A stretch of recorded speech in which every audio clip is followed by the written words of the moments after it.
Bonjour tout le monde, donc on continue notre programme donc avec une auteure franco-marocaine.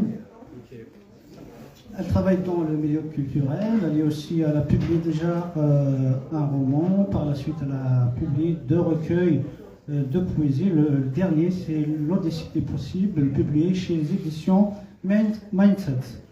Donc elle s'appelle Rachida Belkacem, donc elle fait partie aussi de l'association Appui Livre, elle fait partie de la direction du festival de poésie La Tour Poétique qui aura lieu de jeudi 12 juin jusqu'au dimanche 15 juin 2025. Donc sans tarder, je laisse la parole à Rachida Belkacem, donc elle se présente.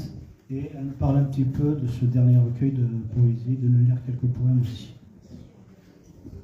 Merci beaucoup. Merci Amar, merci Hassen et merci à toutes les personnes présentes aujourd'hui. Je voulais personnellement te remercier toi et Hassen pour l'effort accompli depuis quelques années maintenant. On commence à se connaître, à travailler ensemble.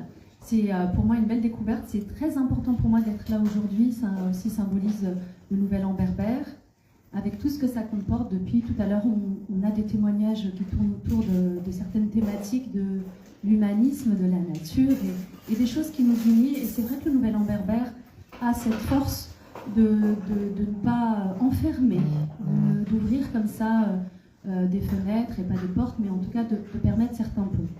Amar, merci beaucoup pour ton invitation. Je devais le présenter il y a quelques temps quand il est sorti. Les allées à la vie font que je le présente aujourd'hui. C'est avec un grand plaisir que je le présente.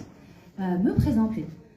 Comme je dis toujours, c'est un exercice très difficile que de se présenter. Moi, je suis une amoureuse des livres. J'aime lire d'abord. J'ai toujours aimé lire et j'ai toujours aimé, en tout cas, découvrir d'autres horizons. J'aime maintenant commencer à transmettre. Depuis tout à l'heure, on voit défiler des auteurs et on voit aussi défiler des personnes avec leur histoire et des personnes qui cherchent à être et à transmettre, et j'ai bien aimé cette notion d'utilité.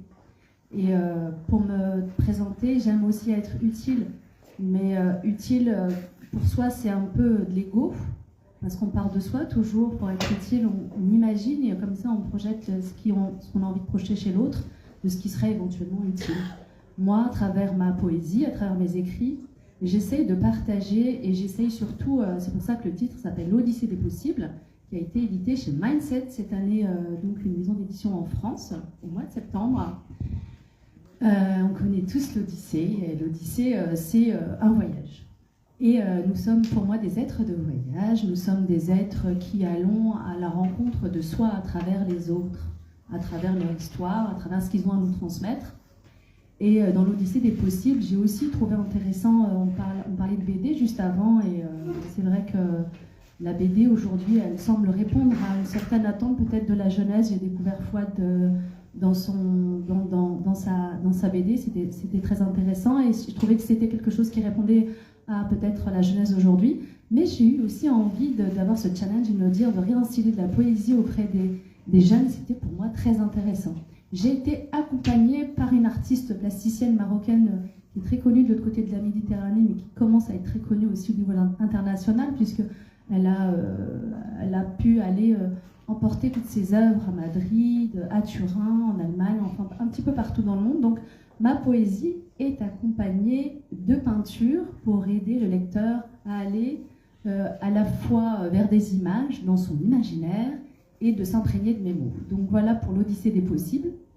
Et je crois que beaucoup de personnes me disent possible. Pourquoi possible? Parce que c'est mettre en mouvement, être en mouvement. Nous sommes des êtres de mouvement, où on répond à des cycles. Là aujourd'hui, le Nouvel An berbère répond à un cycle. Et j'estimais intéressant de mettre du mouvement dans le titre. Merci Rachida. J'ai constaté aussi que dans ta poésie, vous portiez aussi la voix des femmes opprimées, mais aussi vous revendiquez de votre féminité, de votre combat aussi. Vous êtes dans un passage d'un poème intitulé Acoustique, une femme s'arrête, un monde pleure. Alors oui, c'est vrai que quand les gens lisent ma poésie, souvent on y voit beaucoup de traits féministes, mais pour moi c'est surtout des traits humains. Et oui, il arrive que le silence accompagne les vies de femmes aujourd'hui, et que lorsqu'on entend ce silence assourdissant de certaines vies et de certaines trajectoires de femmes, pour moi il était important de dire, de remettre des mots sur des silences. Et oui, la féminité est très présente dans mes écrits parce qu'elle fait partie de mon univers.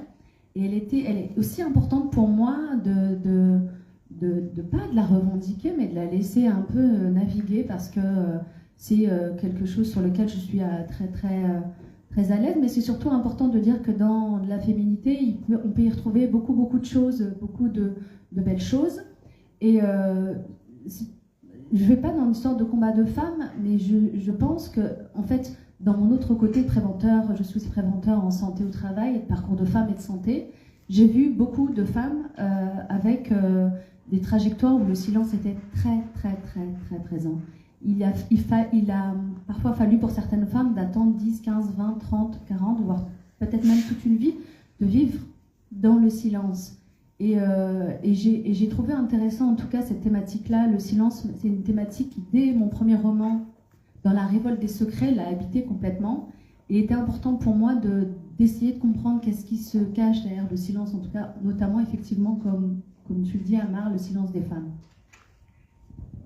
On a vu que votre recueil est accompagné d'illustrations faites par la peintre marocaine Nadia Chelaoui. Pensez-vous que la peinture et la poésie se complètent? Alors elles choisissent de se compléter, elles choisissent de se répondre, elles choisissent de devenir synergie, elles choisissent plein de choses. En tout cas, elles sont là. Et c'était important pour moi dans mon autre recueil, Phronésis. J'ai aussi travaillé avec une artiste peintre plasticienne, Ilham Laraki, marocaine. Et pareil, j'avais la même pas ambition, mais j'avais la même envie, en tout cas, de ramener le lecteur à laisser être imprégné par l'imaginaire de la peinture.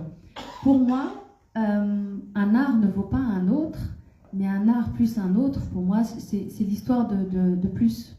Pour moi, les plus, pour moi, c'est toujours plus intéressant que les choses qui s'annulent en se regardant. Oui, mais parfois, il y a une question, est-ce que c'est la poésie qui vient vers nous ou c'est nous qui partons vers la poésie?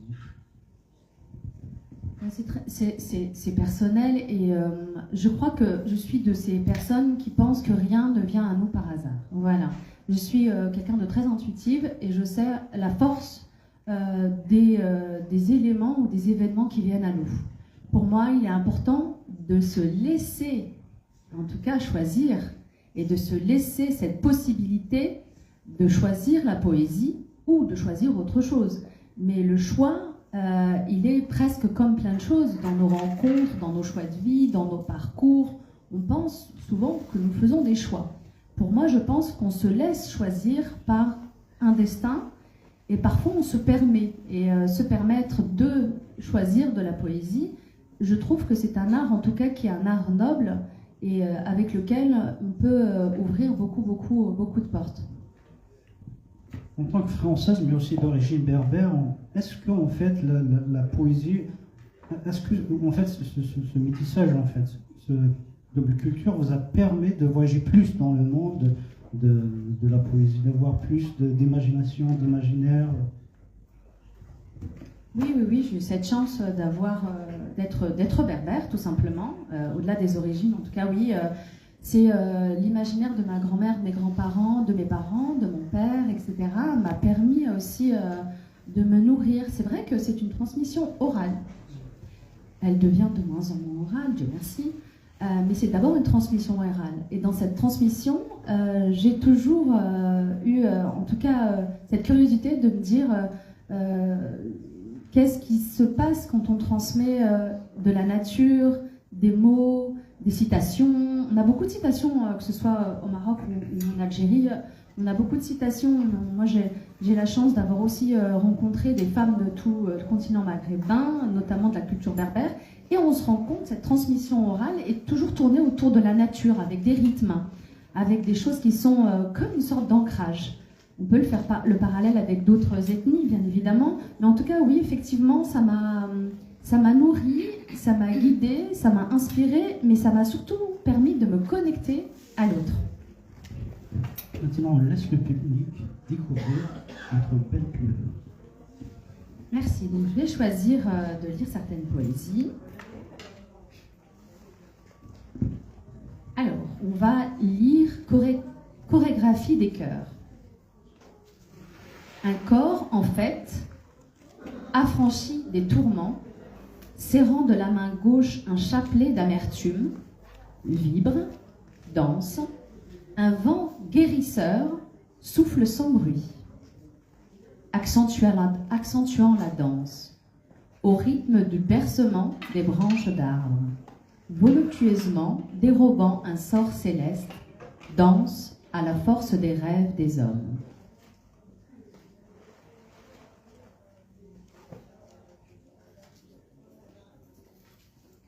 Le recueillement. Au lendemain des jours sombres, un rituel, comme les premières pluies d'automne, une mémoire tapie au sol comme une résistance, face à un corps en transe. La mémoire s'accroche et s'arrache à ses fantasmes et tumultes. Un lieu chargé de soupirs, laissant s'échapper un chant, une méditation. Et je vais finir par le pèlerin clandestin.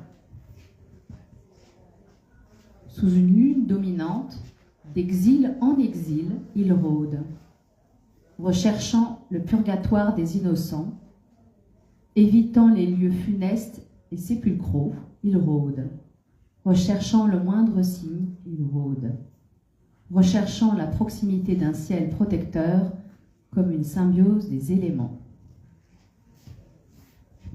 Merci beaucoup, Rachida. Avant de quitter, est-ce que vous avez des projets d'écriture en ce moment? Alors, j'ai certains projets, parce que je suis aussi voix off pour des documentaires. J'accompagne certains documentaires, notamment des documentaires autour de la nature. Voilà, ça c'est des projets que j'ai déjà fait, finis, et que je continue. On revient sur l'écriture. Oui, j'ai des projets de collaboration, j'ai des projets de continuer à écrire. Je suis sur à la fois un roman et une nouvelle, mais je prends mon temps et voilà, et je continue en tout cas à faire ce que j'aime, c'est-à-dire partager des mots, partager des univers. Il a été important pour moi de sortir l'Odyssée des possibles. C'est vrai qu'on a parlé de la thématique de la femme, de la nature, mais c'est très thérapeutique aussi. C'est une écriture qui est très thérapeutique parce que c'est aussi une manière de redonner comme ça la possibilité à la personne qui lit de se dire qu'elle a aussi son libre arbitre dans ce qu'elle choisit et dans ce qu'elle fait, malgré le fait que je dis que les choses viennent à nous. Je pense aussi que quand on prend une décision et qu'on essaye d'être son libre arbitre, c'est aidant. Et voilà, je te remercie en tout cas de m'avoir donné la possibilité de venir présenter, même si il est sorti au mois de septembre, ce recueil. Je remercie aussi la maison d'édition et surtout Nadia Chelaoui qui l'a magnifiquement bien accompagnée. Et voilà, je trouve que aussi, depuis que j'ai commencé à écrire, j'ai toujours voulu une collaboration de femmes, ça c'est vrai. Peut-être que 2025 et 2026, j'aurai une collaboration d'hommes, en tout cas. Une collaboration, ça reste en tout cas pour moi toujours très enrichissant.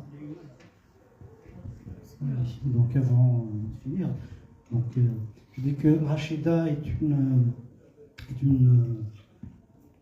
est très généreuse, elle nous a beaucoup aidé, elle a beaucoup aidé l'association, elle nous a mis en contact avec plusieurs soit organisations, soit avec des poètes, avec des écrivains. Elle était toujours à côté de l'association et je pense que c'est l'une des personnes les plus généreuses qui nous ont apporté de l'aide. Donc je la remercie infiniment.